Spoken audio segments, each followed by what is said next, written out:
And I want to welcome, who do we have for our pastor today? I'm Scully Thompson. I'm the Associate Minister at Journey Christian. Scully Thompson, right? Yes, ma'am. Okay, Brother Scully, would you come on up here? Thank you so much for being here. And who do you have with you today? This is my son, actually. Can you tell us where the church is? And Journey Christian is right here in the Old Ridgemont building, furniture building. And I'm the youth minister, outreach minister, and associate minister there. So I've just come on there and staff actually full-time this month. So. Are you from Bullitt County? Around this area, Global, Jefferson County, I'm like right on the line down there. So yes, ma'am. Well, I really appreciate you being here. And Jeremy couldn't make it today. Yes, ma'am. And he said to you, so thank you for taking time out of your busy schedule to say a prayer in a government meeting. And what's your son's name? Marvin. Hi, Marvin. Nice to meet you, Marvin. All right. Would you do this in a prayer and then lead us in a prayer? Dear Lord, we just thank you for this time today, this opportunity, and Lord, we just pray wisdom over this place, and Lord, this peace, and Lord, and understanding. Lord, we just give you glory in all things that we do, and Father, we just pray that you watch over this place today. In Jesus' name we pray. Amen. Amen. Just join me in that pledge. I pledge allegiance to the flag of the United States of America and to the republic for which it stands, one nation, under God, indivisible, with liberty and justice for all. Very nice to meet you all. Thank you for your service. If I can see this again. Oh, definitely. Number 4, Treasurer's Transfer Report. Miss, I can't. I'll just say, went away.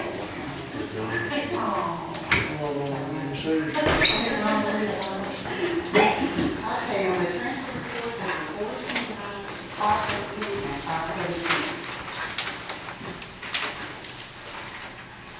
Motion. Second. We have a motion and a second. Any questions or discussion on the motion? And Ms. Williams, you can call the roll. Mr. Mitchell? Yes. Mr. Wilson? Yes. Mr. Raker? Yes. Judge Roberts? Yes. Thank you, Ms. Williams. And number 5, presentation and approval of all bills.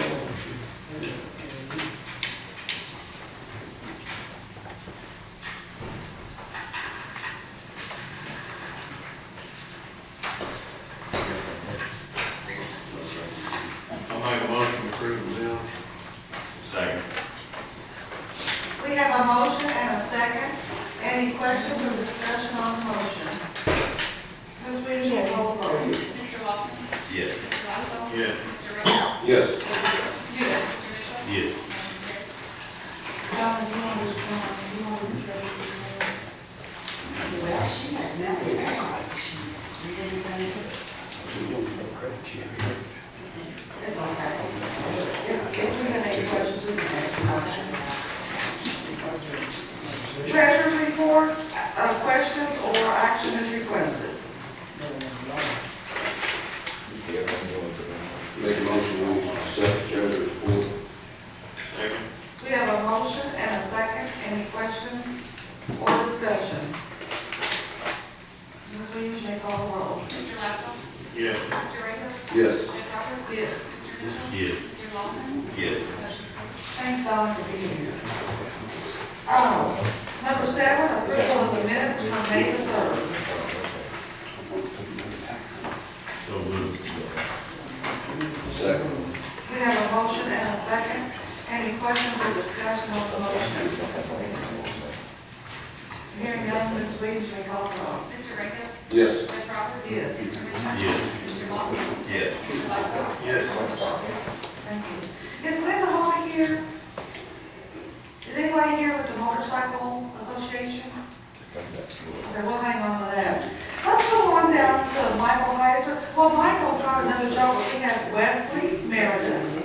We have Dusty Lay here. And we don't have Jennifer Harris, but I don't. Jacqueline McGee Rutledge from Kentucky Anna Works. I'm sorry, say it again. Jacqueline McGee Rutledge from Kentucky Anna Works. Well, thanks for being here. And would you all like to go ahead and make your presentation to the board? Come on up. Come on up, make yourself at home, tell the court and the audience what you do, the agency you're with, and I thank y'all for being here. Thank you. Stand here. Anywhere you want. All right. My name is Dusty Lay, and I'm with Kentucky Youth Career Center, and we're located here in Shepherdsville, back off Cedar Grove Road, the same building as Jefferson Community and Technical College campus where they're located. I brought some flyers if Wesley wants to hand some of those out for you all. Our program, we're a grant-funded program here, and we work with youth ages 16 to 24 years old. We help them gain life skills through completing workshops on resume building, job interview preparation, financial literacy. We do career counseling with them, and we assist them in enrolling in college and job training programs. We can help them obtain their National Career Readiness Certification. Some of you might have heard about the NCRC certification. Employers are starting to recognize that. And then we also help them gain employment. We have some paid internship opportunities in which we place them in internships that we pay for. We assist them in improving math and reading skills. And then we partner with the Adult Education Program, which is there at JCTC, with students obtaining a GED that fall within that age range. We pay for the full cost of the test, which is $120. And then also our students earn cash incentives along the way while they're completing different goals. All of the things that I listed that we assist with, most of those they can earn cash incentives for while they're doing that through our program. And we offer financial assistance for college and job training in high demand areas. And you'll see on the flyer, it actually references that the student may be eligible for up to $4,600 toward tuition, books, and other support fees. And that's all money that they do not have to pay back to us. So we offer a lot of things, and our program is absolutely free of cost for the youth in the county. And we have an office also in Shelby County because we serve Bullitt, Henry, Oldham, Trimble, Spencer, and Shelby counties. So, does anyone have any questions for us? Did you tell the folks where the money comes from? Okay, turn that over to Ms. Jacqueline. And as I said before, I'm Jacqueline Rutledge, and I'm actually with Kentucky Works. Kentucky Works in partnership with the Industries of Kentucky. Is the fiscal agent over the Kentucky Youth Career Center. I am the youth programs director that actually handles both the Kentucky Youth Career Center regional counties, which covers the 6 surrounding counties of Dusty, just gave me and then as well as its counterpart, which is the Kentucky Youth Career Center Metro, which covers Louisville. So the funding, we are the funding agent. Most of the money actually comes from the WIOA Act, which is the Workforce Innovation and Opportunity Act, in addition to some grant funds as well. So as Dusty mentioned, the Kentucky Youth Career Center actually does a lot of partnering with different agencies as well as the community at large to try to execute its efforts for all youth in the 6 surrounding counties. And just to add what Jacqueline has said, it's federal tax dollars. So these are your tax dollars that went to the federal government, and it's important to me to see as many of those federal tax dollars come back here locally. Because I not believe too, but I know that this is where it's at. The money needs to stay here locally. That's not a political pitch for today. Wesley? So when we talked about job placements and stuff, that's what I'm here for. I was hired about 5 or 6 months ago. I work with the kids when they come in looking for jobs. So I'm reaching out to businesses, trying to partner with them. Like we just, we're working with 3 high schools with their students that are not career ready. We're trying to develop them a plan and giving them employment there after they get out of school. because that's coming up in less than a month. So a lot of those kids are going to come to me as soon as they graduate, and we're going to try to find them jobs. So if you have any jobs you're looking to fill, just reach out to me. I've got business cards here, just come find me afterwards. But that's what I do. I focus on the job portion. Does anybody have any questions from the court? Does anybody have any questions from the audience? Let me ask you, let's talk about the people that want to get into these trades. Do you help them in any way, shape, or fashion? Get into trade. The trades or anything like that? Yes, so we provide training dollars first off, we pay for that training. So we deal with that, and then what we look to do is partner with any businesses. So like, one of the things for a lot of younger kids, working with the schools as well, so they have a lot of jobs that, electricians, plumbers, things like that. So we put them in an internship that we completely fund. So we're paying their salary while they're working, and they're getting that on-the-job training. How long do you do that there? Some of these programs, like construction, electrician, plumbers, stuff like that, that's 4-5-year program thing. And I've worked a lot of over the years and everything, and a lot of those don't get trained. But how long can y'all fund this for people like that? We actually can fund for up to 2 years training services, as long as they are on what we call the eligible training provider list, which most colleges, universities, and training programs, and training programs are, and as long as they're cited under field as whether it be in housing or fields, we can actually look at the training. Is there an age when they start, or just, what age can they start? 18 to 24. Yeah. 18, we service 18 to 24. Okay, exactly, get out of high school. Okay.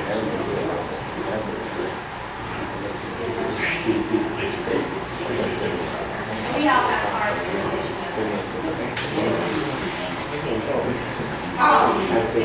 The reason why I invite these folks here is because I'm constantly hearing from employers, we can't find anybody that wants to work, we can't find anybody that wants to work, we can't find anybody that wants to work.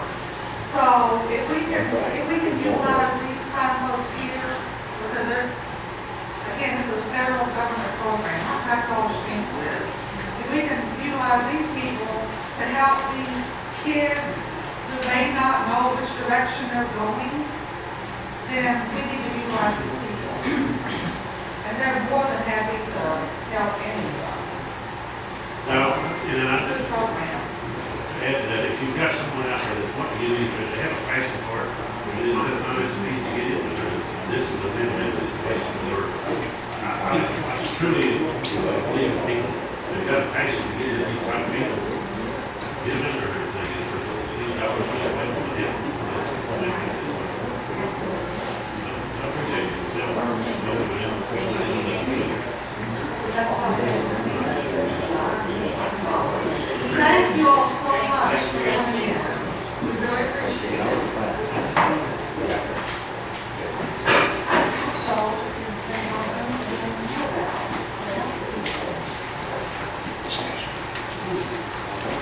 Okay, we have Mike Cancholo with the Kentucky Motorcycle Association.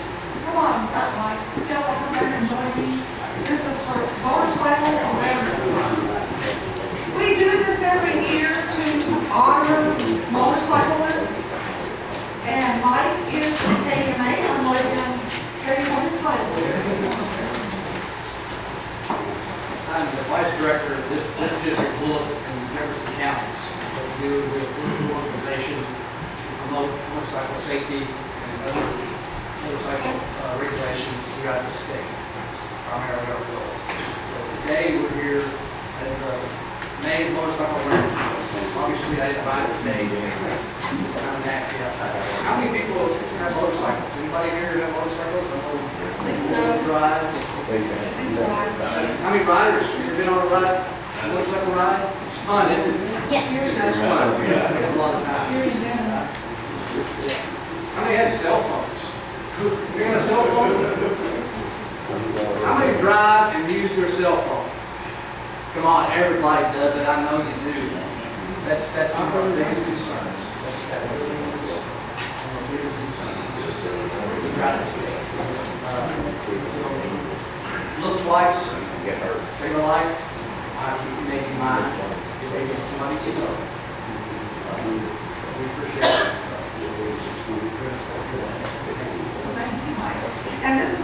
proclamation of Melanie J. Roberts, Bullitt County Judge Executive.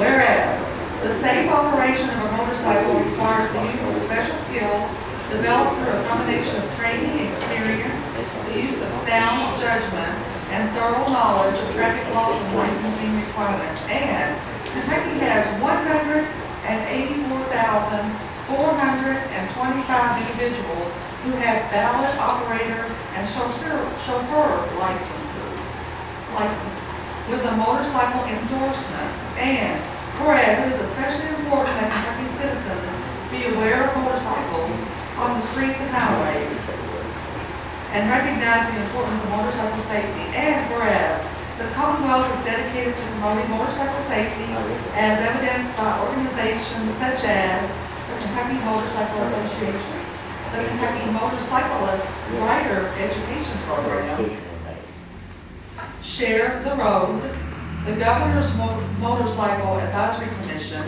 for Highway Safety. Oh, so you were appointed on governors. And the Governor's Motorcycle Safety Education Advisory Commission. So we have two Bullitt County people that are on the one I just read, the Education Advisory Commission, and the other one, Mike, is on the.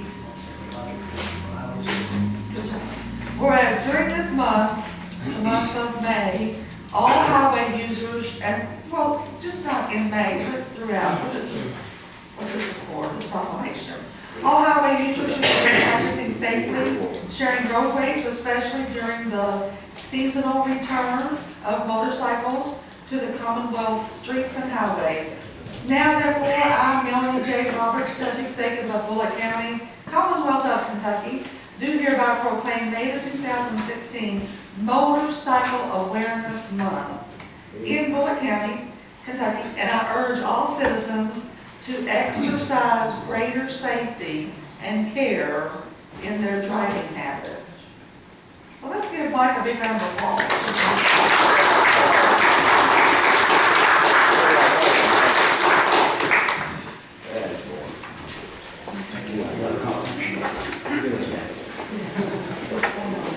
Thanks, Mike. Thank you, Mike, appreciate it.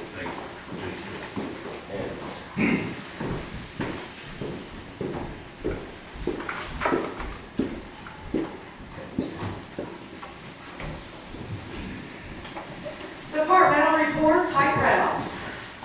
Good morning, Director Rouse.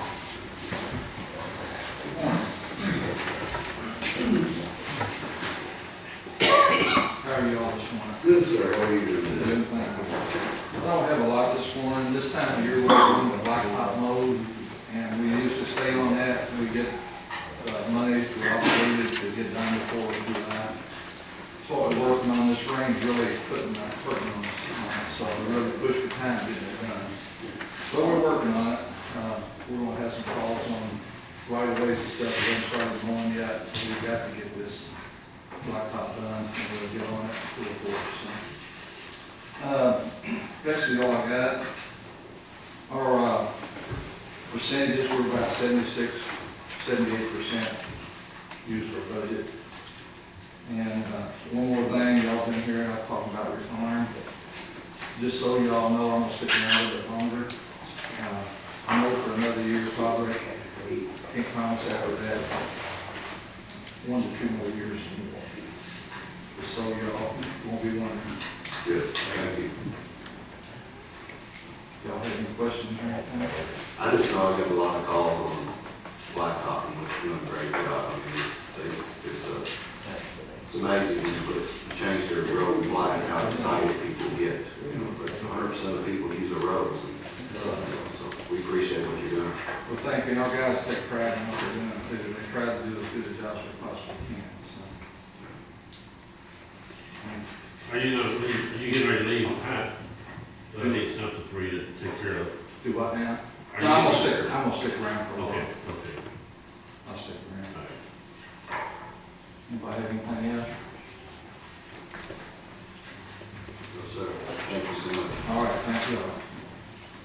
Thank you, Director Richardson. Good morning, Director Richardson. Good morning. Nice job.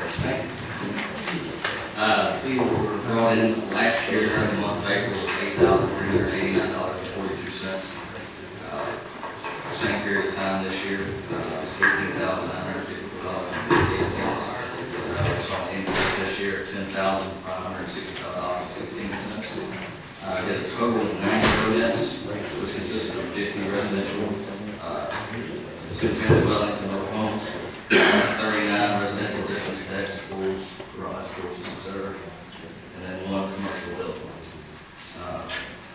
We saw an increase from last year in total well structure. Some of the future subdivisions that are coming in, one was just approved by the planning commission, another one on East Lane. Another one is Law Station Section 3, which has not been approved, but is in the works for next month, which is out there in the city hall. As of the end of April, planning and zoning has used 72.7% of it. I just get excited. I remember getting this packet, and last year, a lot of times, it's like 2 pages, and it's getting thicker. So this is all the permits that we're pulling, so it's nice. I'm excited to see that building process is good.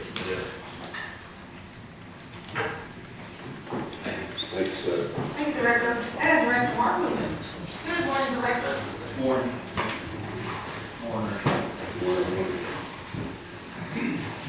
Well, starting off, I had 340 calls and runs, which was 26 pickups, 7 911 calls, 113 welfare check calls. Only had one animal like this month. So, Director, welfare check, is that just, explain that? That's like calls for Check the welfare of an animal? Oh, okay. What do you think? I didn't know.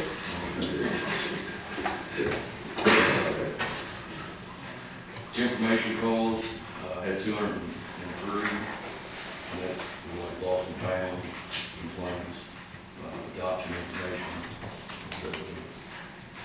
And then, my dollars collected was $3,315, and that was from 11 pickup fees, which was $275, 29 adoption fees, which was $920, and 37 drop-off fees, which was $480, and only had one quarantine fee, which was $30. And then a check from BioLab, which was $180, and the county license from the shelter's sale was $430. And Shepherdville Animal Hospital was $930. And Mount Washington Clinic was $50, and Field View was $20. And that's the balance of $3,315. And then I had some donations. We had a teacher and her students from Bullitt Middle School donated. Miss Melissa Kowalski, I believe his name is Nelson. And then, of course, every 3 times a month at Walmart, they supply us with a lot of feed and cat litter, stuff like that. And then we also had a donation in memory and honor of Neil Ferris. He was also a pet, and we loved animals. He always came and donated. So hopefully that will keep up coming in too. And then the usage of the budget of mine was 46% going into the last month of the fiscal year. And I put an ad in the Pioneer News for bids on the new truck, and that started May 16th until May 27th. And then the bids will be opening May 31st. which was on Tuesday. It would have been on Monday, but that's a holiday, the 30th. So we just open on Tuesday. But other than that, that's all I have. How's your new hours, you late hours on Saturday? It seems like It just depends, but I mean, it's a, I mean, you gotta have, especially on Saturday. I mean, it died down at 5 o'clock, but I mean, you know, summer, it was that here. yes, we're good. That's farther on the trailers. Not even there, well, I mean, actually, I've been really putting it on the back burner just because of the budget and the struggle deal and stuff. I mean, it's looks like it's gonna happen. So, Awesome. Thank you, Mark. thank you. Thank you, Director. Thank you. Director Hatfield. Good morning, Director Hatfield. Good morning, good morning, good morning. Okay, 29 property visits, 204 recycling. I'm about 89% of my budget, so I ain't gonna make it. Yeah. The state is Strand and Associates is contacting me at the landfill. So evidently there's some movement up there. They're trying to get them hired where they can put our agreed order and get out there and hopefully sometime this year get started on trying to fix that. So they are, somebody is moving forward, so that's a good thing. Cleanup days went well. We recycled 456.30 at Shepherdsville. And we had a total of 44 dumpsters, which is more than last year. And it's going to be around $23,400, but I'll have your total figures once I get all the invoices and match up everything. I'll have it for you the next meeting, or the next time I present it. Did have one thing happen. I went out to Bullitt County Supermarket and got 10 things of chicken for the Shepherdsville. For the workers. Well, I put one in my car to go to Nichols, and I give the jailer one, and then I told the inmates, I said, y'all's lunch is in the van. So I go on to Nichols and come back with all the county workers, the 4 county workers eating McDonald's. And I said, how come y'all didn't eat chicken? They said, the inmates ate our bills. So they forked me and ate 8 boxes of chicken. So, but they told me it was in the van, though. I did tell them it was in the van. Yeah, I'll take full responsibility. But I want to thank the road departments, the jail, and Bullitt Septic, and I want special thanks to Gary Magruder for jumping in there at Mount Washington and helping me.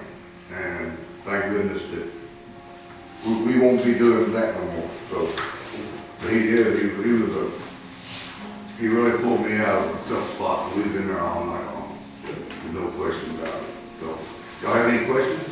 People really, no, I have to say that. People really like those cleanup days. Yes, they do. Yeah, I got a lot of compliments. One lady wanted to know if she make a donation. I said, yeah, she make that so I had to. I thought she said yes. And I have contacted a company that I'm going to be working with to get rid of our computers. So I'm going to get with Martha and get the inmates over there after it warms up a little bit and get that mess cleaned up in there, the old county barn. Any other questions? Well, I want to go with it, thank you, Larry, our road department, of course, our Bullitt County Public School System. Yes. Because they allow us to use their money. And I want to thank Jailer Thomas for allowing us to always utilize the inmates who are glad to get out. And they're glad to get out. I always talk to them and they're happy to help, but it couldn't happen without you, Jailer. So, thank you. Any questions? Thank y'all. Number 1 under old business, second reading of zoning ordinance 2016-10, Carl Morris. Good morning, everybody, and good morning, Mr. Blair. Don 2016 Z-10 applicant is Carl D. Fiscal, asking to rezone 1.309 acres more or less from agricultural to R1 residential.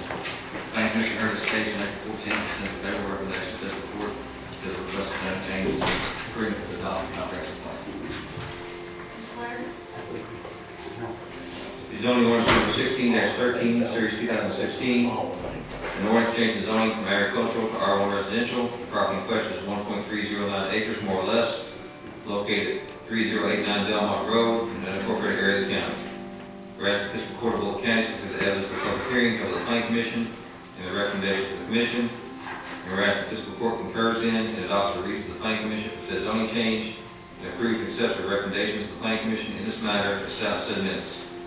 And now therefore be ordained by the Fiscal Court of Bullitt County, Kentucky, Section 1, that the above property located in the unincorporated area of Bullitt County, more particularly described in the minutes and records of the Planning Commission in document 2016 Z-10, is hereby changed from agricultural to R1 residential. Section 2, this ordinance will take effect upon passage of publication, giving first reading of the regular meeting of the Fiscal Court of Bullitt County on the 3rd day of May 2016, giving second reading and voted upon at the regular meeting of the Bullitt County Fiscal Court on the 17th day of May 2016. Action is requested. I make a motion we accept docket 2016 Z-10. I'll second. We have a motion and a second. Any questions or discussion on the motion? Ms. Williams, may call the roll. Judge Roberts? Yes. Mr. Mitchell? Yes. Mr. Lawson? Yes. Mr. Laswell? Yes. Mr. Reagan? Yes. Is Carl and Beatrice here? Mark, you're doing that? Okay. Is that it? Thank you, Mark. Thank you. Okay, number 2, second reading of zoning ordinance 2016-13, David Harrod. And David is here today. Yes, ma'am. Do I need to say something? Because I don't know what to say. No. You just sit there and Once in my life, I'm lost for words. Thank you all. all we have to do is read and vote, okay? Thank you.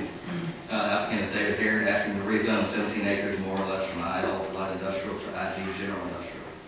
Planning Commission heard this case on April 14th and sent a favorable recommendation to the Fiscal Court because there have been changes in the area that were not anticipated in the adopted comprehensive plan, which will substantially alter the basic character of the area around this requested zoning change and with the restrictions applied by the Planning Commission and agreed to by the property. Zoning ordinance number 16-14, series 2016. An ordinance changing zoning from IL light industrial to IG general industrial. The property in question is 17 acres more or less, located on the southeast corner of Highway 61 and Highway 733 in the unincorporated area of the county.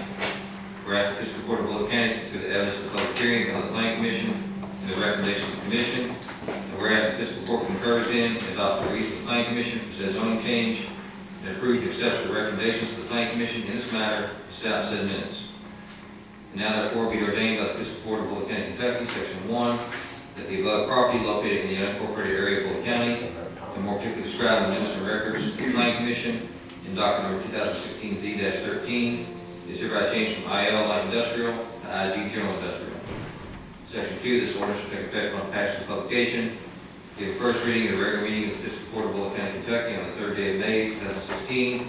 Give the second reading and vote upon at the regular meeting of the Bullitt County Fiscal Court on the 17th day of May 2016. Thank you, Mr. Williams. Action is requested. On this one here is I do not like even, rezoning something to industrial, general industrial, but they put restrictions on this to just for the steel and making trailers, which is good. General industrial is amazing. It's 60 different types of uses, but the restrictions on this one I think will benefit the county. So I make a recommendation we accept docket 2016 Z-13. Second. We have a motion and a second. Any questions or discussion on the motion? Ms. Williams, may call the roll. Mr. Mitchell? Yes. Mr. Lawson? Yes. Mr. Laswell? Yes. Mr. Reagan? Yes. Judge Roberts? Yes.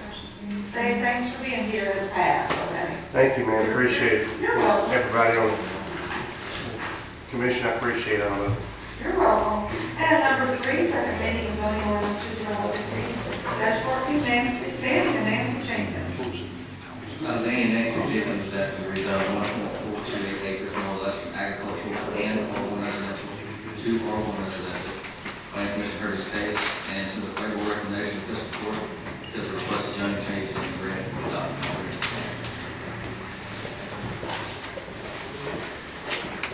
Zoning ordinance number 16-15 to 2016. An ordinance changing the zoning from agricultural and R1 residential to R1 residential.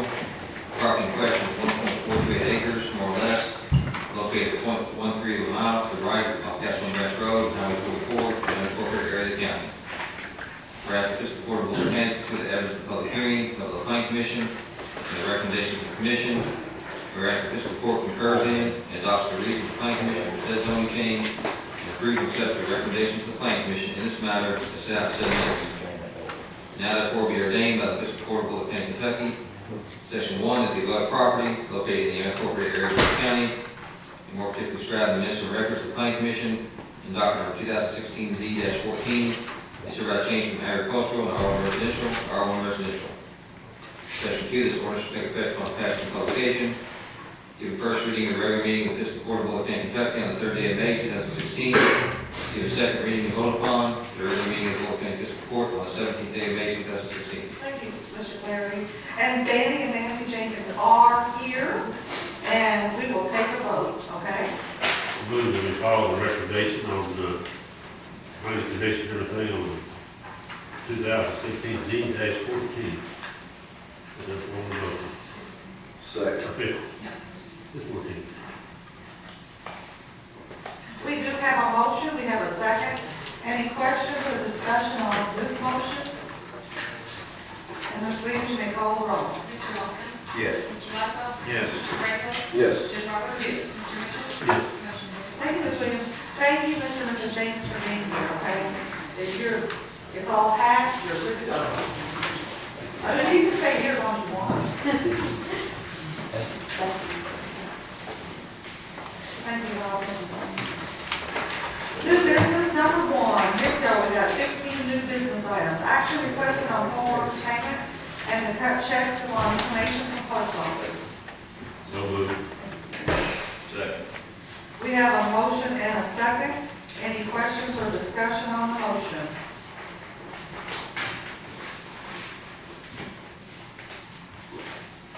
Ms. Williams, you may call the roll. Mr. Laszlo? Yes. Mr. Randall? Yes. Judge Roberts? Yes. Mr. Mitchell? Yes. Mr. Lawson? Yes. Motion carries. And number 2 and number 3, I'm going to have Mike come on. This is a little partner. Mike, if you want to come up here and let the court know of your recommendations, and then I'll make a motion to retire these folks.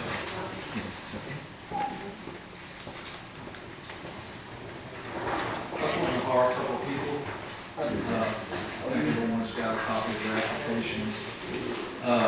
We've done an interview, sat down with every one of them, talked to them individually, and they come highly recommended by people that knows them around the county. They're good workers, and like I said, recommendation goes a long way with me if how good of people they are. So. But anyway, we got David Netherly, I'm not sure how to pronounce that. Netherly. And D. Clifton Owen. I'm not with both these voices, I'm not working, and both of them's got a lot of mechanical background. And we actually put in for a licensed mechanic or somebody at a certification, so no one put in for it with that. So, but one of these boys has agreed to get his certification. So, but they got a lot of background in mechanical skills. I see them both of them come from 2 good jobs. One before and one from later. See, And I look at that too. I take into consideration the jobs they've had, but I know this boy, he went to work at Coors. He's not an inside person, he likes outside. And he worked till he got his house paid off. And after he got his house paid off, then that's when he left Coors. So I agree. I look at that kind of stuff too. I've done a lot of harm in my day. oh, I'm not saying I'm just wanting to know, because road department's not an easy job. No, it's not, no. All right. County's not an easy job here, there's blacktopping and a lot of things we do, so it works. Probably a manager. Yeah, absolutely. Anybody else have any questions about them? I know both of them, they're real good workers. I think they've been asked it, I do too. And we don't want to go backwards, we want to keep going forward for the same. Yes, sir. Well, based upon the recommendation of Director Height Rouse, I make a motion to hire David Nethery Jr. at the road department. I'll second that. We have a motion and a second. Any questions or discussion Need a raise. on the motion? Hey, Ray. At 15, start out at 15 for 6 months. And date of hire? As soon as when I can, Just as soon as they can start, okay. Any other questions or discussion on the motion? Has it been clear? Okay. All right. Ms. Williams, you need to call the roll. Mr. Laszlo? Yes. Mr. Rahab? Yes. Judge Roberts? Yes. Mr. Mitchell? Yes. Mr. Lawson? Yes. Motion carries. Thank you all. And based upon the recommendation of Director Rouse, I make a motion to hire Clifton Owen at, 15. and, start time As soon as we get this, I gotta get with as them. needed.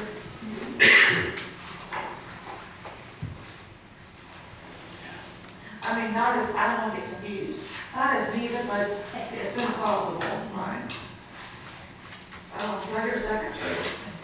We have a motion and a second. Any questions or discussion on that motion? Ms. Williams, can call the roll. Mr. Rahab? Yes. Judge Roberts? Yes. Mr. Mitchell? Yes. Mr. Lawson? Yes. Mr. Laszlo? Yes. Motion carries. Hi, you want to go into number 4? We can. Yes, please. Number 4 is the action requested on surplus items for road department. This is some stuff we've had around.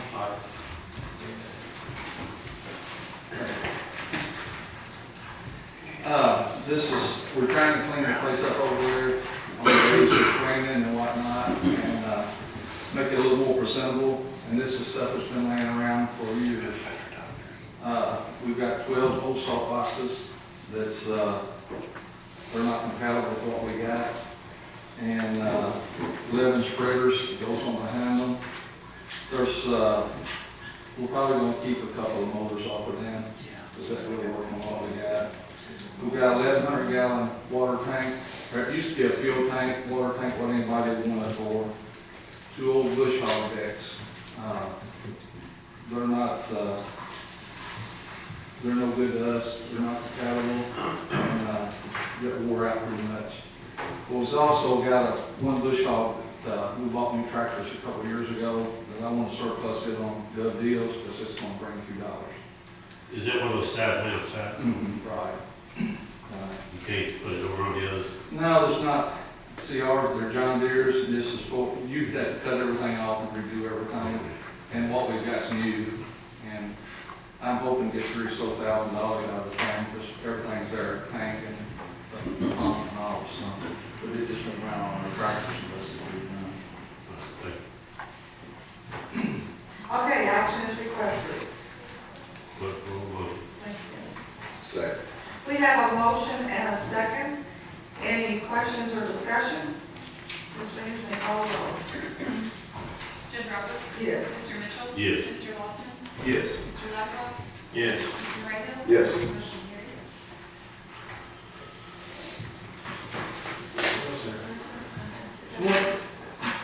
That's good. There's one more thing. Like I said, we're not gonna get anything out of this. And I just want to know if it'd be okay to call the cities if they want any of this stuff. I don't know if they can use motors off of this stuff or the old fuel tank, but, to get rid of it, because we're gonna be stuck with the numbers. Larry's okay when you put him in his dumpster over there, so. So, you know, some of the cities, the fuel tank would be okay, there's nothing wrong with that. We was using it, and we finished still, or put new tanks in a few years back, so. I think Liberty Junction would be able to use that. I think Liberty Junction would be able to use that. Well, I just want to know if it'd be okay to ask him, so. We need a motion. Make a motion that we, give height authorization, or would it be height? Authorization to ask the cities if they would want to surplus these items or need these items for zero cost. Right, there's no good there, we won't have trouble getting rid of it, we don't take it. especially the tank. I'm sorry, I'll second that motion. And any questions or discussion on that? Did after you put it on good, not deal? The mower, the bush hog we're gonna put on there. Yeah. That's up and, that, it's just not gonna bring anything. Other than junk. Any other questions? Now, we can try it if y'all wanna do that, but, I don't know how you listen to other than junk. So the mower deck you're gonna put on cover, the rest of it's gonna ask the cities if they want it, not scrap it. Okay, ready? And Ms. Booth can follow on. Mr. Mitchell? Yes. Mr. Lawson? Yes. Mr. Laswell? Yes. Mr. Rehman? Yes. Judge Roberts? Yes. Motion carried. Thank you all. Thank you, I appreciate it, sir. Still sticking around, thank you, Art, for that. Just stay here. Oh, number 5. This is to reappoint Lynn Spencer. Magistrates Lynn Spencer would prefer not to serve, but Magistrate Laswell is working on finding a couple of people to fill those seats. We do have 2 seats that are vacant.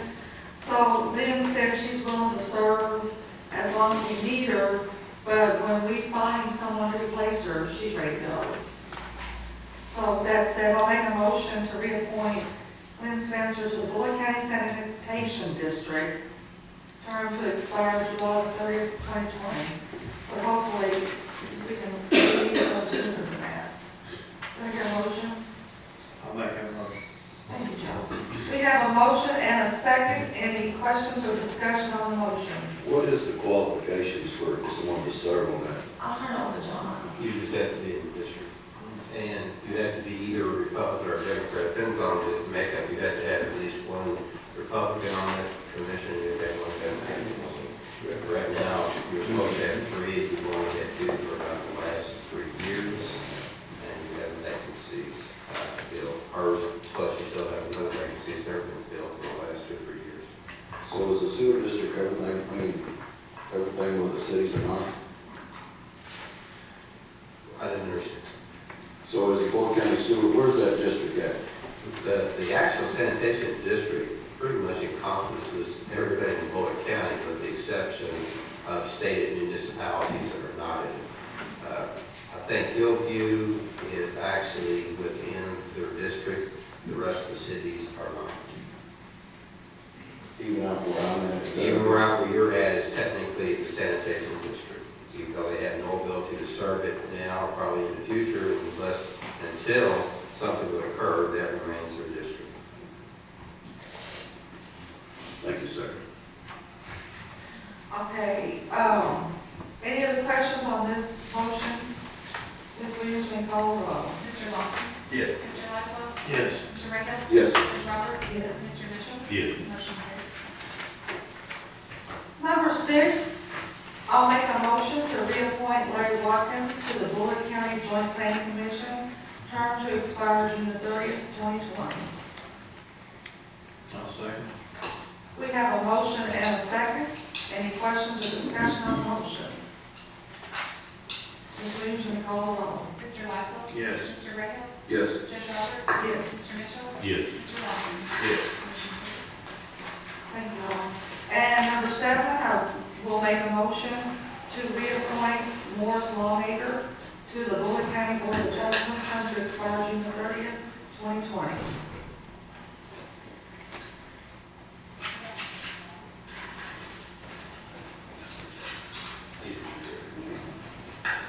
Second. We have a motion and a second. Any questions or discussion discussion? Ms. Lee, may call the roll. Mr. Rico? Yes. Judge Roberts? Yes. Mr.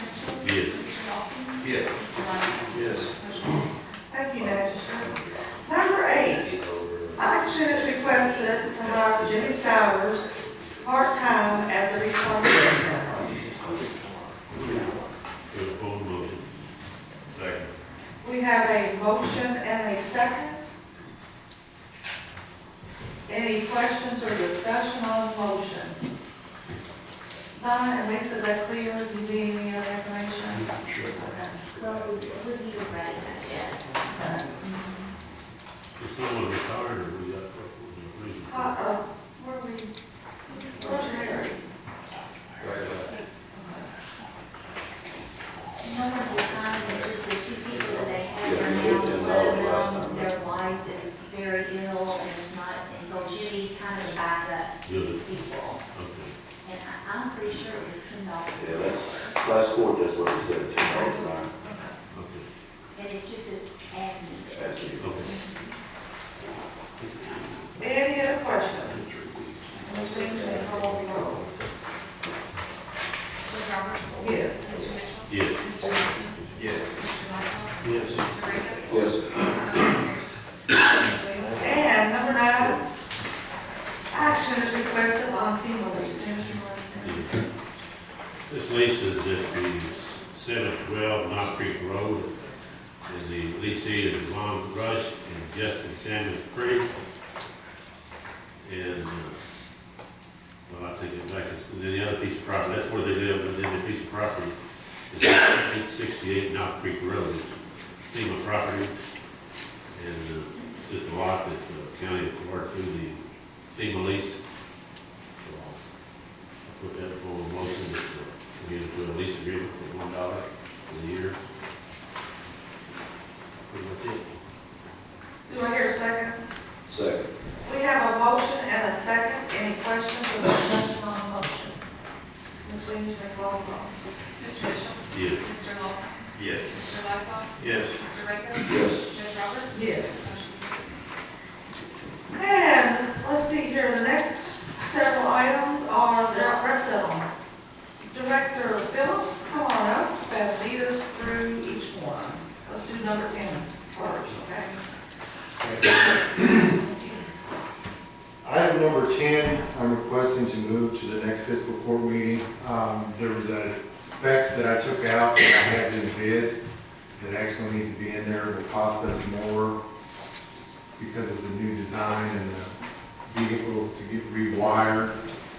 So I had to contact the vendor yesterday and change the specs so that you all would have a up-to-date quote. So I'll add that to you in the next package for your review.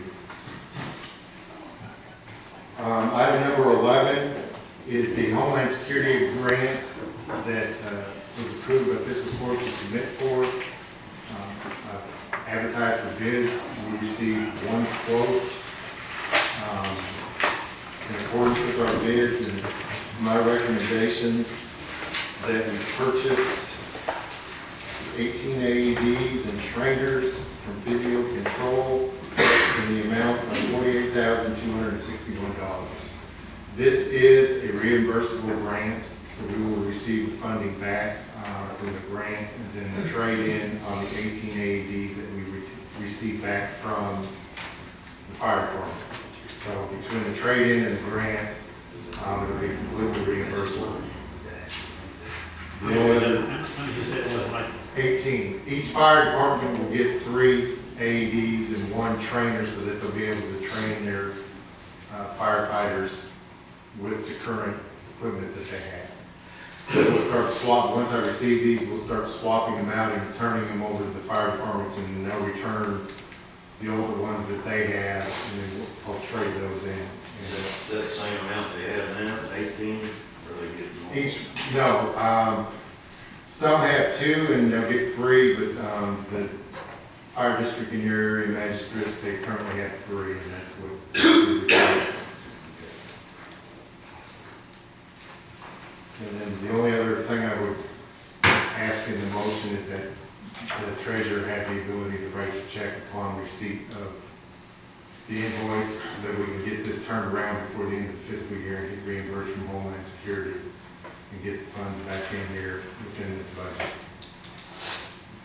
I put that on motion. Second. We have a motion and a second. Any questions or discussion on the motion? And Ms. Williams, will you call the roll? Mr. Lawson? Yes. Mr. Laszlo? Yes. Mr. Rico? Yes. Judge Roberts? Yes. Mr. Mitchell? Yes. Motion carried. Item 12 and 13, I'm also requesting the judge to put on the next agenda the dispatch personnel we did not receive their drug test back from the test, so until we receive those back, I will not submit a name, so that we'll have that by the next meeting.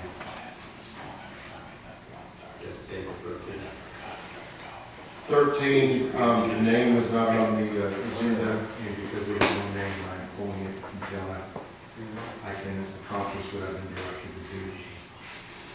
Okay, number 13, that's going to be on the next agenda, and that's June the 7th. All right? You all should have received in your packet a contract between the CMRS board and fiscal court. We were awarded a grant that you all authorized me to apply for on December 3rd. This grant is for dispatch. It's in the amount of $53,000, and what it will do is update the software for our EMD program, the emergency medical dispatching program that we have. They currently use FlipBooks. This will computerize it and put it on a screen so that when it comes up, the dispatchers will have the ability to look at it and walk through the steps. Not only will it assist with EMS, there are 2 modules that are added for the fire department and the police departments so that we can get a more uniform way of dispatching. Police agencies and fire agencies will be able to help design the format, the questions that they want answered, and then the dispatchers will go through each step. So it's going to make it uniform across the county so that the dispatchers won't have to sit here and think and try to remember which one was doing which. So it is a 100% grant, but again, it is reimbursable.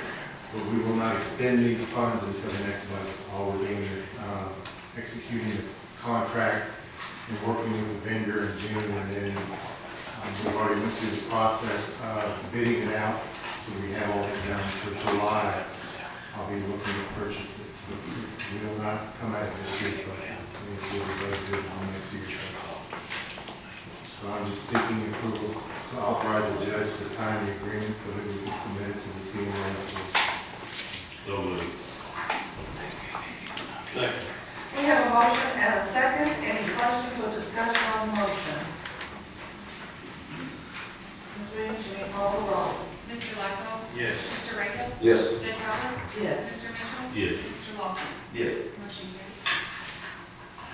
And number 15, first reading of ordinance 16-12, an ordinance relating to the establishment of a service fee for enhanced 911 emergency dispatch services to owners of real property in Bullitt County, Kentucky. Okay, I don't know if we're going to do the reading first or not. This is an item that was... It's up to you, Director. I'll explain it and I'll let the court decide what they want to do. This has been the topic of discussion that we've had in the Emergency Services Committee for quite some time, based on the funding and the projects and some of the federal mandates that are going to start coming our way for the dispatch center. Most of you are aware that we do have a landline fee that is put onto the phone bills that was passed in 1994. In 1994, fiscal court voted that that fee be $1.25, and after the first year, to sunshine it to $1. We've been collecting $1 since 1994. It's never increased, but the advantage we were having is the population grew in the county, we were collecting more revenue. The past 10 years, we have started to decrease and have lost almost 40% of that fund. We're losing anywhere from 9 to 14% a year. So we cannot sustain ourselves at this pace. I'm not going to sit here and give you a bunch of projects in this open meeting. I think I've talked to the judge, I've talked to the county attorney. I think this is something that I need to sit down with you all one-on-one and show you what the mandates are so that you can make an informed decision. But we have to find a way to generate funds for the 911 center. The technology that is coming our way and the radio infrastructure that has been,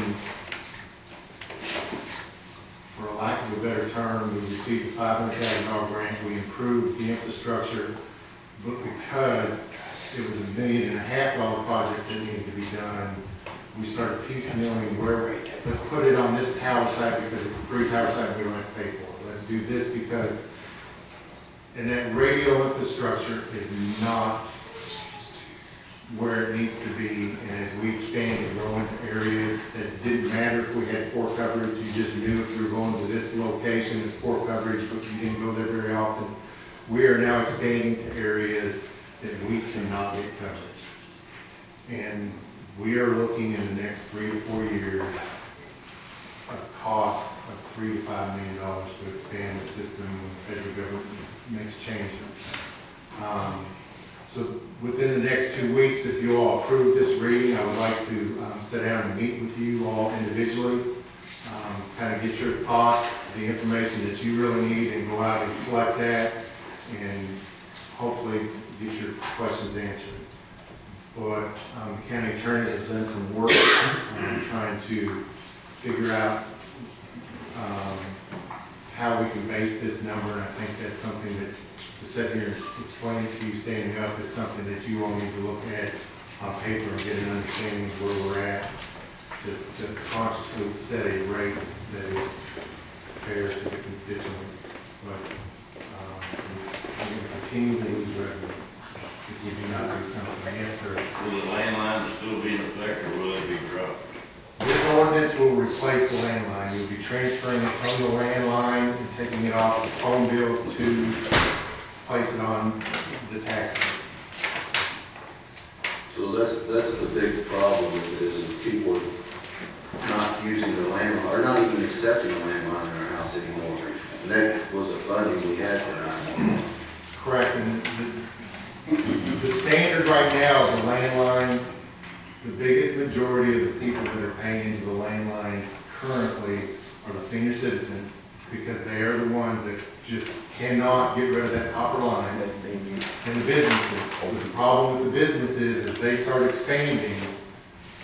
There are businesses out there that their phone system is actually located in Nevada.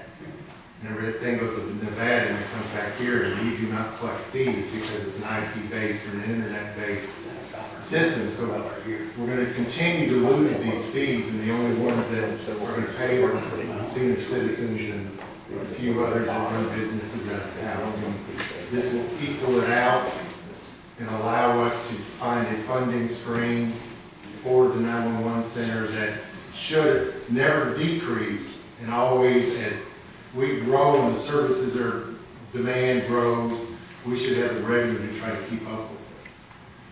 But the problem is the demands, the current demands are being met by a center that is probably 15 years behind. My opinion on that is dispatch is the most important thing, almost the most important thing we have in this county, because our fire department will not work without it. Our sheriff's department will not work without it. You know, our MS will not work without it. And to not have, and I've heard some stories how outdated our 911 is, you know, some fire departments are getting frustrated for stuff, and sheriff's department gets frustrated because not as quick. But if we could, you know, I think it needs to be updated to, you know, 2 minutes is a life or death. If you could get dispatch and get the right information to EMS or to anybody else, and whatever we need to spend to do that, what's a life worth to, you know, and whatever we need to get that funding, absolutely. And it's not being there now, so I appreciate you working on that to figure out how we could get a feed. And same. So it's helpful, for sure. Thank you, Mike. Michael, you found out what we were receiving, when this first edition started, with the landlines and everything, like $1 for the dollar. Do you know what those figures was? Can you put those together and then show what we've actually lost over the period of years and everything? Yes. Because you put that, that's what we got to sell the public, that's what the newspaper, we need to get Tom and everything to emphasize to the people out here why this is taking place. And that's why I kind of want to sit down individually, so I can figure out what you all need and the questions you have, so that I can get that prepared, and then you have the information that you feel. And I have that completed, so I can get that to you. The downfall of this is you probably have to sit down and drink a cup of coffee with me and put up with you for an hour or so. But I just feel one-on-one to discuss this and get you all trying to grasp what I'm telling you, and then me trying to get a feel of what information you think I need to get you so that you can sell it to your constituents. The fire departments and police departments are aware of this. We've had conversations, and they are fully behind this. I know they don't have to make the decision, but they are the ones that are experiencing it. And our radio infrastructure is probably the biggest expense that we're going to have. Now, I'm working to try to come up with the cheapest solution that is best for the responders, but the least expensive of the things, and that's looking at partnering with Metro and expanding their system out here and other digitals. But the federal government is getting ready to make another change in our frequencies that will narrow it down and make it worse than what it is. And that's part of our problem now, is when they mandated that we take the frequencies and cut them in half. We actually were operating off of one tower in this county, and I'm not saying it was good, but it was better than what we're operating off of now with 3 tower sites. Because why did the federal government mandate that? it opened up the frequency. So you take one frequency, you cut it in half, you now have 2. But, Now they're gonna but create. is it efficient? The federal government has said, and the push is to push us to digital. And that is the push, because Is it cost effective? I don't know. Is it costing less? it doesn't cost them a thing, it just frees up, because we've used up all of our frequency bands. This was a solution that they came up with to increase the availability of frequencies. Is there a better solution? Digital, and that's what we're looking at. That's what we all have to go to, because digital allows us the ability to expand as far as we want to go. But the federal government's going to mandate us and not provide any funding at all, right? Their thought process is they will supply it through grants and different things like that, and that's why they may not fund the whole thing, but that's things that we can start looking towards, and that's why looking at Metro, if that's the best solution, you're teaming up with a regional center that has more, a bigger voice and understands the technology. So that's things I'm looking at that I think we need to move for. But no matter what we're going to do, the federal government's not going to fund a $3 million project that we have to do, whether we stay with the current frequencies, because we're 3 tower sites short now. That's what we need to shore up our current system. And if we need 3 now and it gets cut in half again, we're looking at 4. So that's the things I think I need to sit down and talk to you all about. And then, Dennis, what does Dennis need, so that when he's talking to his constituents, he can try to sell it. But digital is the best way to go. Yes. Digital is the best way to go. Yes. It's faster, it's clear, it's a lot better. Just like your TV, you go down a lot, you go to digital, it's no comparison. So, to give you a set price, Metro is working on some things that I just cannot give you in the near future, but I can just tell you it's coming, and no matter what, we have to do something. And then the dispatch center will be bound on it. I can sit here and cry tears all day long, but I think I sit down with you all and get a feel of what you need to sell to your constituents, and makes you feel comfortable passing this in the second reading is the best option. So I'm going to talk to all of you. I think we're really interested in some time to come and meet with you and work through this. But I'm here today to ask, please have the first reading, at least so we can. Besides equipment, you need personnel, you have a big turnaround. Just get rid of being a training ground for Bullitt County for everybody for a job. You get a pay scale up where it'll stay in the way that you qualify. Yes, sir. I fully agree. Well, that's really good, advocate everybody, get these ready, get these people here that will stay with us. Because we can't just people with the way we're going right now. Constantly losing these people all around. And I think the one thing that, as you talk, and Tom's writing again, so I'm sure it's going to hit the paper again. But the one thing to remember is the way the statute is written, the funds that we collect off of this is strictly dedicated to dispatch.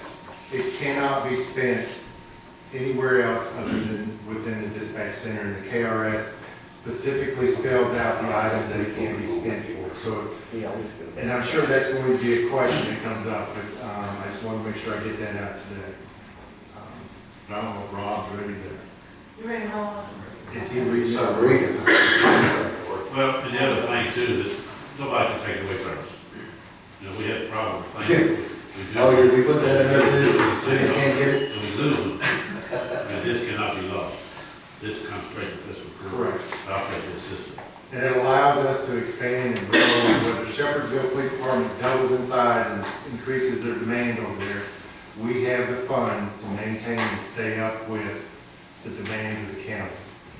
And I think that's the advantage we have. It makes it a self-supporting agency that can expand and grow and actually set up plans based on the revenue they know they're going to collect, and it gives us the ability to sit down as a group and come up with a 5-year, 10-year plan because we know where the revenue's going to be. Instead of second guessing or talking about it and then the revenue not be there, we have to put everything on hold and make it a state-of-the-art facility. I think this will give us the ability to do that. And each city does not have their own dispatch, do they? The county is the one who has the communications. Correct. Hey, Rob, you want to do the first reading? And just a couple other points again, this is not indeed the Bullitt County, this is happening statewide. As a matter of fact, when John and I were at the County Attorney Association conference, they were actually encouraging all the county attorneys to talk to their fiscal courts about going to the system for funding their dispatch.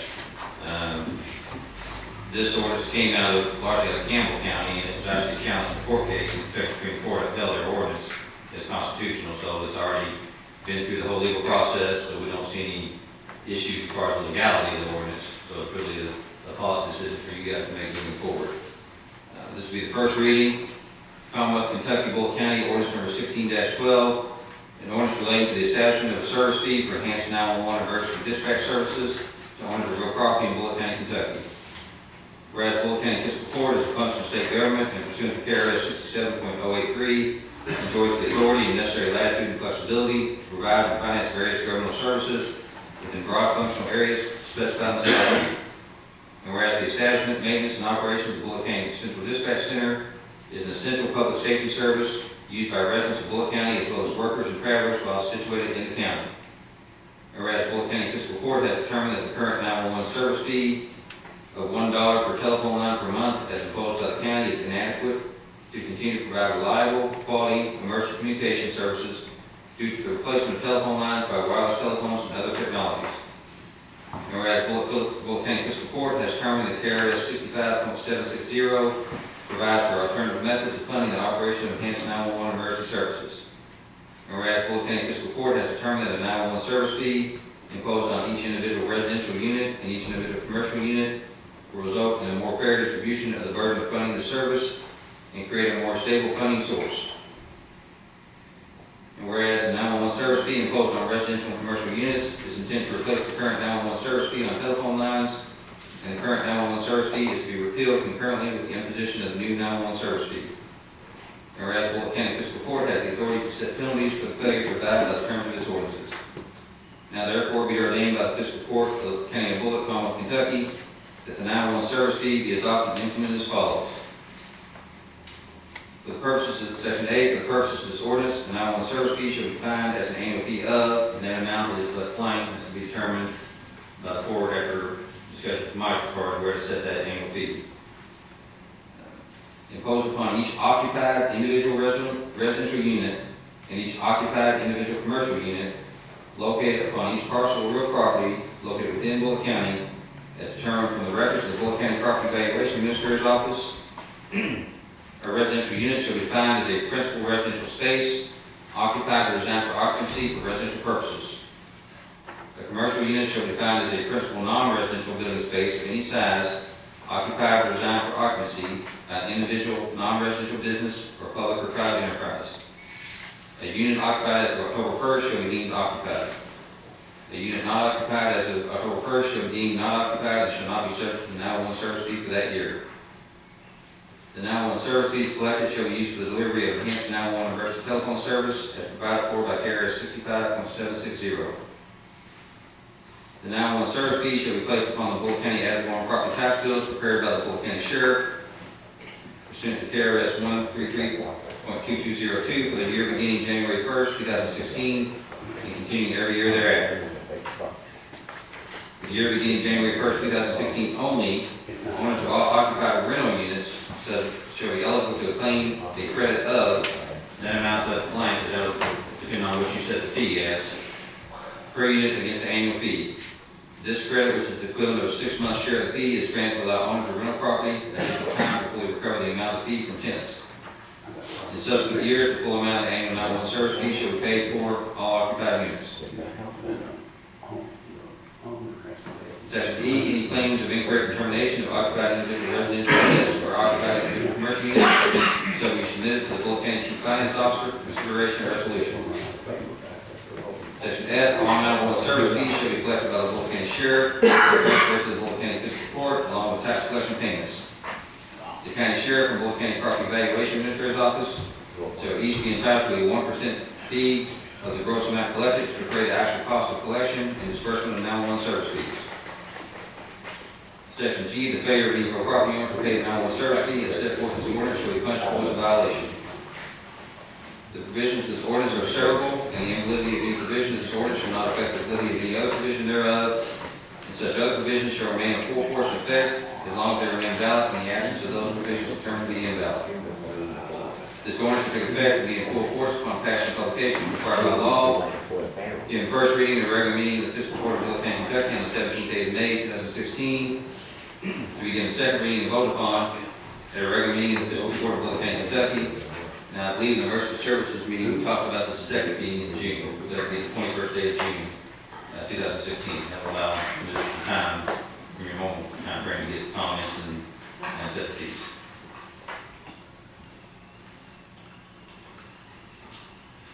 Any questions right now?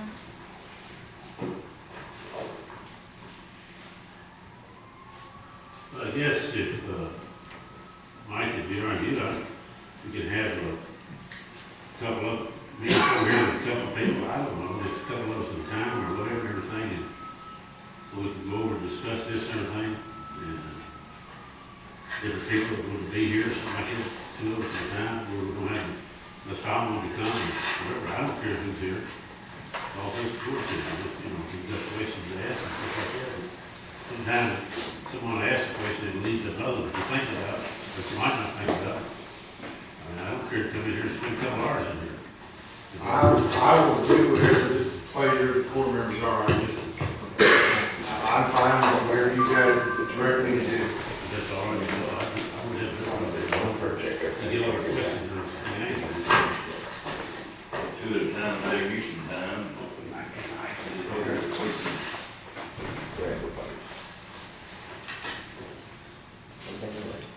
I'll be with each one of you at the end of the meeting and we'll set something up. And I'm at your mercy, whatever you direct me to do, I will do it. Thank you. Mike, do you have sorry about that. Do you have what the other counties are doing, prices that they're doing? There's only one county that I know of right now, and that's Campbell County. The others, Nelson County,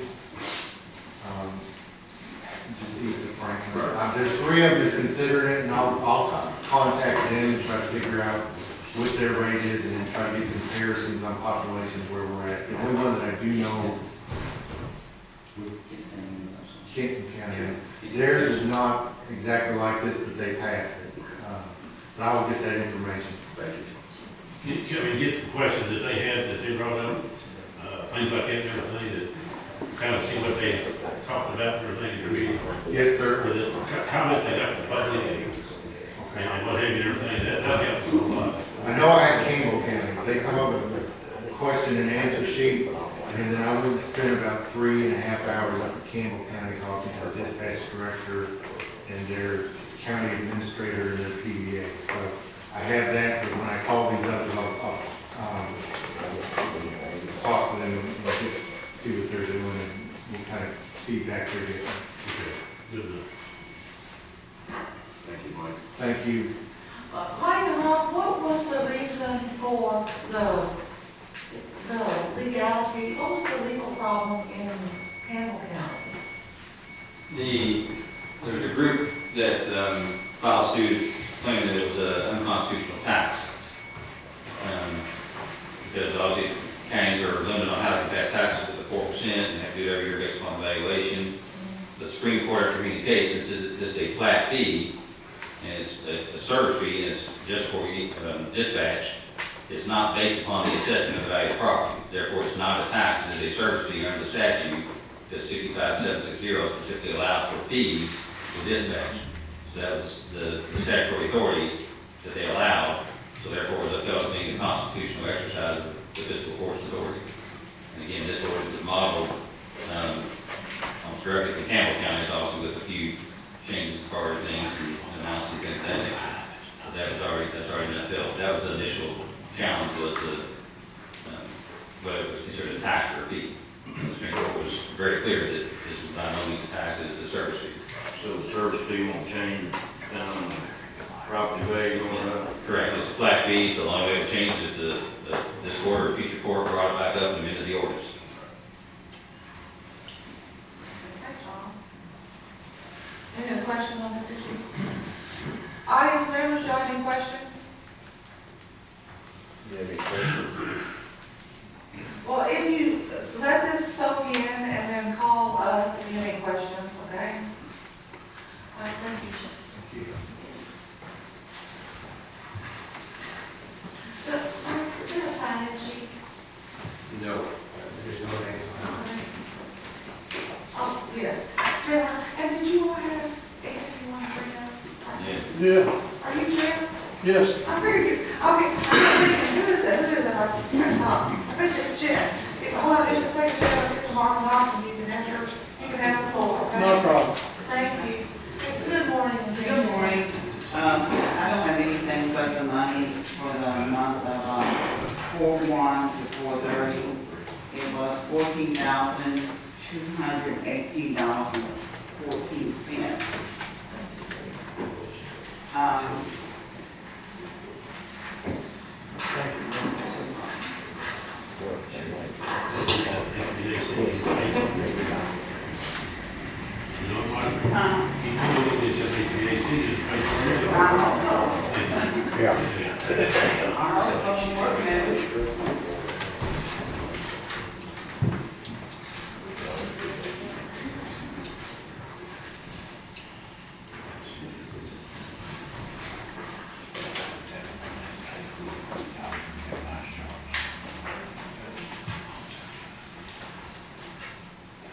That was all I had, other than, we're pretty busy, we're tired.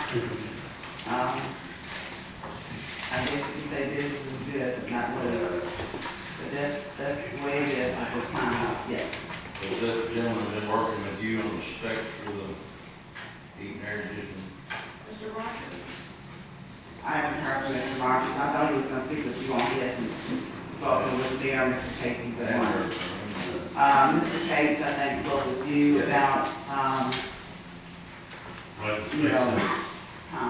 He was supposed to get with us right respects of. No, sir, I haven't heard from anyone, or Mr. Gates, I know for sure hasn't. The only one that has been in communication with Mr. Gates has been in communication with Mr. Hill, radio. So, other than that, that's all we've done. Yeah, I haven't heard from him. I talked to Mr. Cates, and I talked to Mike Clark about the situation, and he said the only difference that you can do on it would be a damper system. Instead of a manual, you can use an automatic damper system that would help. He said in the bigger buildings, like school buildings, they're real efficient. They're about $1,300 extra a unit. He said in the jails, didn't think it would be that much efficient, but he can add that on there if we wanted him to. And I told him, I said, we would talk, see if Mr. Rogers would ever come out and talk to us, or if, we spoke, I don't know how that works, but, I knew we wasn't gonna make a decision until the budget anyway. I mean, I know we took the bids, but we wasn't gonna purchase them, but he said the only difference would be an automatic damper instead of a manual damper. And I think that was in one of our bids before, and we opted to take that out because of the cost. Yeah. And it has been, everything else has been good as efficient. So that wasn't nothing that hadn't already been offered. It was just, because of the cost, it was an agreement with you all and both people that put the bids in, and Mr. Cates and myself, to keep the cost down. Right. So I mean, that's kind of it is, but kind of give a ray to Martha is if you looked at the bills this month, last year at the time, the detention center was running, LG&E bills running $11,000 a month, $7,400 this month. Amazing. $4,000 difference. It's working. It's working. It's not, it is working. It does work. Yeah. Yes, it does. So, yeah, I mean, just imagine if we get them all replaced. Right. How much better? Yeah, absolutely. Mhm. So, I mean, I guess it just, to go back, if you want to spend, if we want to look at it, go back and spend $1,300 on more on each unit, so that'd be 4 units. So, that would be the difference. So I guess we need to decide if we want to do that or not. If our budget adds to that, I guess when we get to that budget process, we need to make sure that, if we want to add that much more to that process or not. Well, it looks like we're gonna have considerable savings over the year. So Yeah. looks good. It does Yeah, look good. it does make a difference. Right. All these y'all to hear that, we're doing good up here. Any other questions for Martha? Thank you. Thank you so much. Jen, you want to come on up? Because I don't want you to do that spot.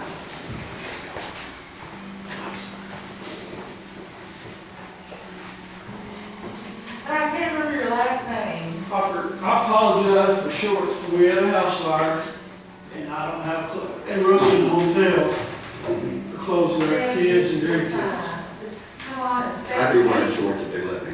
You know, I believe though you gotta go like the rest of the church anytime you go fast. But I'm here because we had a house fire. We bought a house out next Skillet.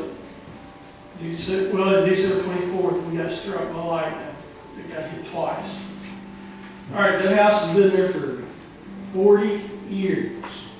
I've been since April trying to get a permit to rebuild.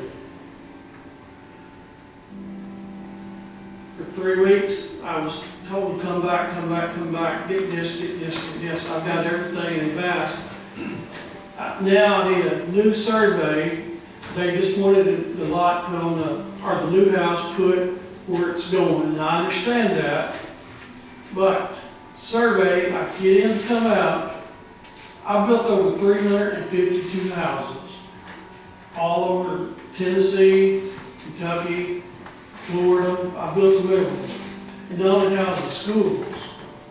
In Hopkins County, done a lot of work on those stuff and everything. I'm from Hopkins County. We moved up here 4 years ago. Told them we bought a house, we didn't move to 2. I've been in the hospital the last 200 days, not that it matters. When I leave here, I'm going back to the hospital, once again without a permit, but Every time I go get a permit, it's something else. Well, I understand the laws, and I understand, we got rules we set by. I'm building the house, I wanted a basement. The house is still standing. I've not got paid a penny from insurance. They're working on it nationwide. But I went ahead, I want to put my house right against the foundation in the back. I wanted to dig into the rock. I've already dug into the rock. Made sure nothing was there. They've got $10,000 invested. Sure, it's silly probably, but I wanted to hurt my kids and grandkids. They're with me every week, 2 grandkids. We're in a room down here, comfort in, because nobody will rent short term. But nothing against Mr. Brian Richardson or nothing, but they understand the rules. But I own 4 lots there. I'm in the process now, since I've been told I had to have it surveyed, $6,000, $8,000, another 6 to 8, just to show on paper where my house is going. I'm in the process. Maybe 4 more weeks, 5 more weeks. It's 2 months to get the permit. That any county I've ever been to, I got the permit within the same next day. And I always was able, I got education. If they want me to get my surveyor, I can do that if I need to. But I've done it all my life, put it on paper, go for mistakes. The problem is, on this split farm, it wasn't done halfway right, the roads are nothing. But y'all take care of the roads, everybody does. I'll say that. I've got backhoes and everything, not that it matters, but I've helped for the last 2 years. Nobody even knows out there when trees fall and all this stuff. Now, I've been forced, this week, if I don't get a permit, and it ain't gonna happen because I'm going to the hospital, I'm going to Spencer County, I'm gonna take my business, because I will be building future homes. I was gonna build here in Mount Washington and all these places. But, what's my tax dollars or my money? I think you all do. But I only know to bring that. I bring a lot of equipment, a lot of help that I've always helped. I graded roads in Hopkins County when we had the ice outage. I worked on that for 7 weeks and never got a penny, didn't ask for it. Donated, that's okay. But I've been trying to get this house right where it is, and not saying that I know better than nobody, but it's held me up from April to now. I done got the sewer permit, septic tank, and went through all that. Got everything I can. And now my surveyor, I've called everyone. Nobody can get to it because it's got to be a full survey now because they can't find pins in the right spot. I know where it's already stakes there, but there's pins, but they're not two together, and somehow state costs for it, so I got to pay that. I'm in the process of doing it. I went in telling them to do it. $6,000, $8,000, whatever it costs, which is stupid because any other county I go to, like I said, I can do it on the south. And just as long as it's legit. All right, but that's new construction. I understand that. I really understand that, guys. And I ain't have to ask for nothing, nobody or nobody else. But the surveyor's doing it. Why can't I get my permit to go ahead and get my started? I got to be out by December 24th. If we're paying $9,000 a month at the hotel, y'all can call and ask them. But the quicker I start, I get that house done in 3 months. That's a $500,000 house. That's quite a bit of tax money. Property tax. I'm leaving because I'm seriously leaving and taking it in. I got other stuff going, not that it matters. My wife's the controller for our assistant controller for Magna Corporation, and we try to be good citizens. I don't cause no trouble. I pay my taxes. I pay everybody. I don't want no favors, but I don't understand in these situations why knowing it's getting done. Well, I've got to keep waiting because I just don't understand it, especially when I go to the house right beside of me and the rules changed for him this past year. He bought the house in April 15. In September, he built the pole barn. I was told when I went there for a pole barn permit, also I was going to build a 40 by 60. I was told when I built it, I had to have it surveyed, also put it on paper, which is $1,200 for that. So that's $16,000 for surveying the house. Now, 1,200 more put the whole barn on the map. I understand all that, I'm combining, making one lot, but then I go next door, right borders my, and his drive is on me, on my property, which, it's okay. But he goes in there, he's got a clothesline. The lady at the office, and guys, I'm telling you, before you issue a permit for anything, you ought to go out and see what's there. This guy, the lady, said, we're gonna make it a repair so you don't have to do that. Get the survey. So he saved $1,200 that I gotta pay. But he got a new pole building, that didn't matter to nobody, and that ain't stopping him from living.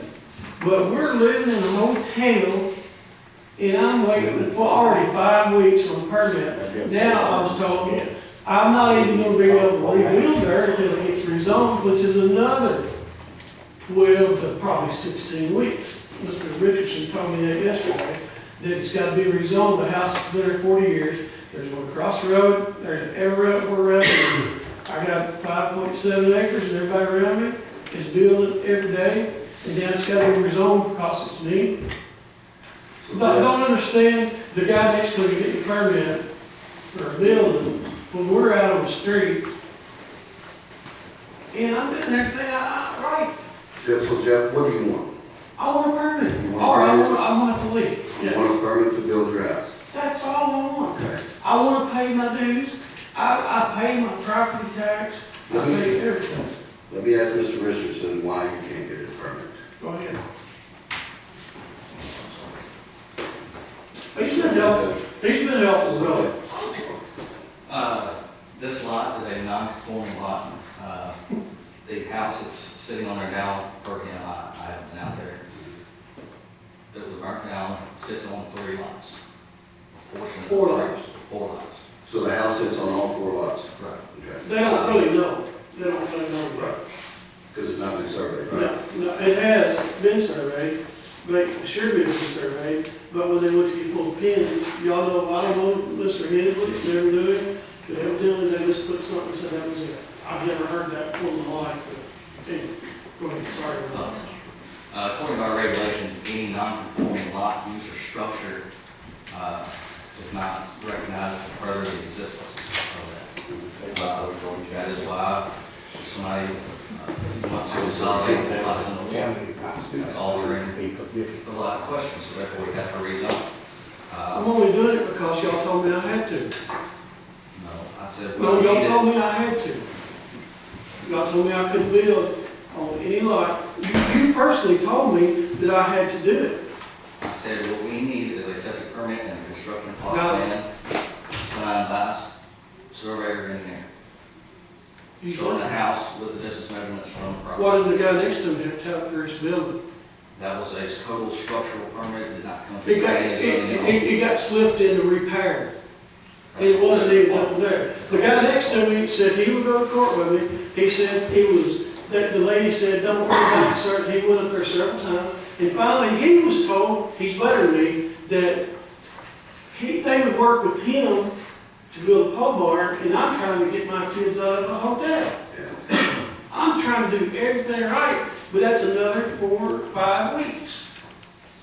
So in the process, let me try to see if I can wrap my head around this. So you've got a house that's sitting in the middle of 4 lots. Don't know where it's at. It's Don't on know 4 where, lots. okay, it's on 4 lots. Don't know where it's at. 5.7 acres. Okay, Nothing else around there. okay. So you put a house back there. You can't put a house back there until he makes that 1 lot, right? Is that kind of what I'm saying? That's what I was told. If he was building on the same foundation and Footer. footer, that might be something different. Okay. But since he's already told us that he's dug that foundation next to the existing foundation, that's altering that structure. So therefore, it's, through the regulations, continuing the existence of that non-conforming structure of Is life use, everything, look, I I'm understand. sorry, Mr. Hopper, would you like to finish? doesn't further the existence of that use. So that's why, being a non-conforming lot, if he's wanting to build right there, whether, I need a construction plot plan. As long as it meets the setbacks, Well, that's legal, right, John? We have to have, for the county's purposes, we've got to know that your house is not sitting on somebody else's lot. Is that what I'm trying to do? Basically, it protects everybody in the future, because if we say, well, you know, go I ahead understand that. and your house is on that property line, you sell that other Well, lot. I'm already doing it. I'm already doing it. Mr. Hopper, hold on. I'm sorry, I'm just. Oh, you're fine, you're fine. I know you are, I know. Okay, go ahead, Mr. If you go to set, you know, I understand you want maybe combine the whole lots, if not, you know, that say, you know, we say, go ahead and build, and that house ends up being right on that property line. Then you say, well, I need some money, so I'm gonna sell this lot. I don't need no money. Somebody, Check my bank. Mr. Hopper, please let Mr. Richardson finish. We really want to help you. Look, please just understand frustration. I I do know. apologize. I know you do. I know, Mr. Hopper. But to let Mr. Richardson finish, and you can have all the time you want, okay? We just gotta get to the bottom of it. Thank you, Mr. Hopper. Okay. so then, you know, you wanna go sell that individual lot that you own. And then that house is either sitting on the property line or over the property line, then, you know, there's an issue there. So that's why we require it. Is it a process, and I don't know, is it a process where if he brings in a receipt from a surveyor saying that, is there restrictions in Lake Skillet saying how many setbacks and? No. No? It's basically, there was a plat, and all you have to do is set back 50 feet from the property line. 50 feet. Right. All And fours.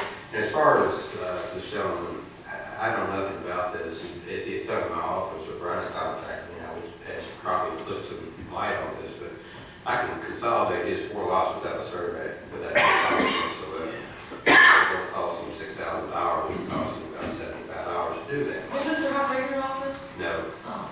I've never seen this gentleman. I come yesterday. It's probably I was in court most yesterday, but I'll be more happy to sit down and talk with this gentleman and try to resolve this and see if we cannot get him some relief without him spending thousands and thousands of dollars. I still don't know what's mine, but Well, put it this way, we know what's yours because if I go over and pull the deed record, I'm going to find this little 4 lots and I'm going to get you class and tell us what you know. So I don't really need the surveyor to tell me that because I have a plat to tell me that. I also can tell you that Fiscal Farms has, part of it was zoned R1, the other part of it was never zoned, but there are multitudes of plats that's been approved by planning and zoning for subdivision lots that do not meet the regulations. So the county has liability for this because of what they've done in the past. So in my position, if you would work with us, we could probably get you a permit within a short period of time without you spending thousands of dollars. I still don't. Okay, but let's do this. I'm sorry to interrupt you, but we gotta move on. I understand. And, hold on. Okay, it looks like we have maybe a solution, maybe. So what I highly suggest is that you and the county attorney get together Brian, and see if, I don't know if Brian, Mr. Bullitt, is Brian necessary? No, not what I need to get from this gentleman in addition. Okay, Mr. Hopper, get with Mr. Bullitt and let's take that step first. Let's just take this step by step and see if we can work this out.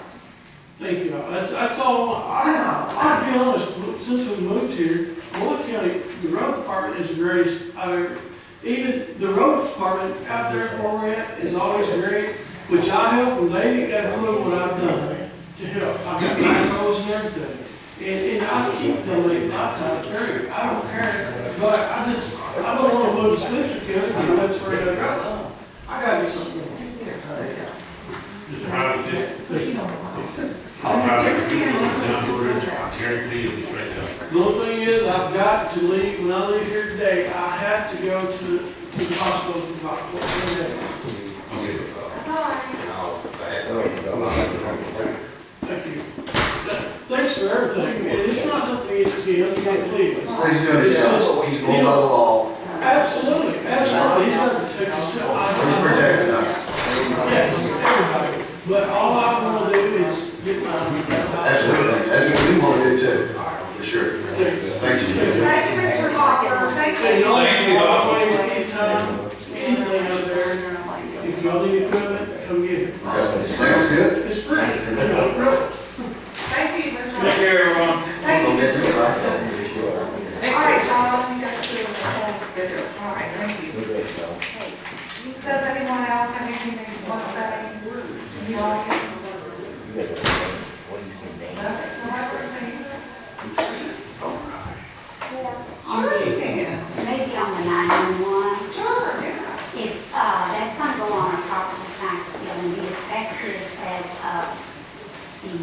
first of this year. When was the ordinance Would going that back? be a double? In July? You're going this year's property tax bill, to go out in September, or October. It would come off your phone bill and go onto your tax bill. Right, but for the people that do have landlines that have already been paying this year, isn't that gonna be a double whammy for them? Should not be. The landlines are usually $8 a month on the landline. We'd have to, we'll address that for you. We've already structured this ordinance to drop that off. So in essence, senior citizens who mostly have landlines like myself, will end up paying an $18 additional over what we had. I have 2 landlines. I have 4 in my other office, so I'm paying quite a bit more than that. So in the long term, it's going to cost a resident owner who had a landline $12, $1.50 a month more than what you're charged. But we will look at this to make sure that if you have paid your landline in advance, we'll structure the ordinance that you will be credited for that, just like we're going to credit landlords for half a year to give them the ability to get this in place. Okay? Good question, because there has to be all the details if you want to tell them that. There we go. And more questions will come about on that.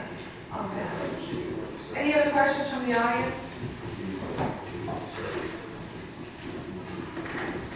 Fiscal court members, any questions, comments? I need you to go, we can get this on the agenda next month, I need you to go at the far end of Carter Valley Road.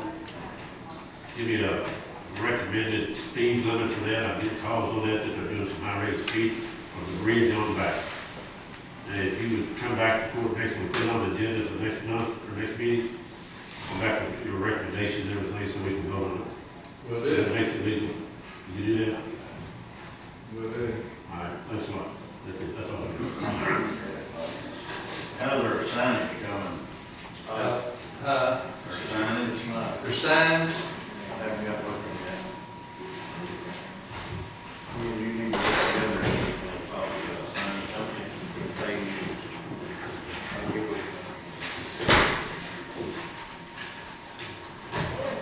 Anything else? Anything else from anybody? Quiet today. Make a motion to adjourn?